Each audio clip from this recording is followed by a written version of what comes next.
സേതുമാധവൻ അല്ലേ? അതെ സാർ. എത്തിയാലുടനെ ഇവിടെ വന്ന് റിപ്പോർട്ട് ചെയ്യണമെന്ന് പറഞ്ഞു അയച്ചിരുന്നില്ലേ ജയിലിൽ നിന്ന്? ഞാൻ ഇന്നലെയാണ് എത്തിയത്. മിനിഞ്ഞാന്ന് റിലീസ് ചെയ്തല്ലേ നിന്നെ? അതെ സാർ. പിന്നെ എവിടെ പോയി? ഒരു കൂട്ടുകാരനെ കാണാൻ. ആരാ അത്? കേശവൻ. നാട്ടിൽ ഞങ്ങൾ ഒരുമിച്ച് കളിച്ച് വളർന്നവരാ. എന്ത് കളി? എന്ത് കളിയാ ഒരുമിച്ച് കളിച്ചിരുന്നത്? എന്താ മിണ്ടാത്ത നീ?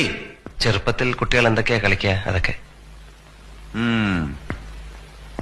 അല്ലാതെ പിടിച്ചുപറിയും മോഷണവും കൊലപാതകവും ഒന്നും അല്ല അല്ലേ? സാർ ഇങ്ങനെയൊക്കെ ചോദിച്ചാ എന്താ പറയാ? അത് ശരി, അപ്പൊ ചോദ്യം എന്നോടായോ? ഇനി എന്താ പരിപാടി? ഒന്നും തീരുമാനിച്ചില്ല. തീരുമാനം എന്നത്തേക്കാവും? സാർ പരിഹസിക്കരുത്. പരിഹസിച്ചാ നീ എന്ത് ചെയ്യും? വിളയ്യാ നീ? മര്യാദക്കൊക്കെ ജീവിച്ചോണം, ഇല്ലെങ്കിലുണ്ടല്ലോ ഈ തടിയൊക്കെ ഞാൻ ഉടയ്ക്കും. സാർ ചെയ്ത തെറ്റിന് ശിക്ഷ അനുഭവിച്ചിട്ട് വന്ന ആളാണ് ഞാൻ.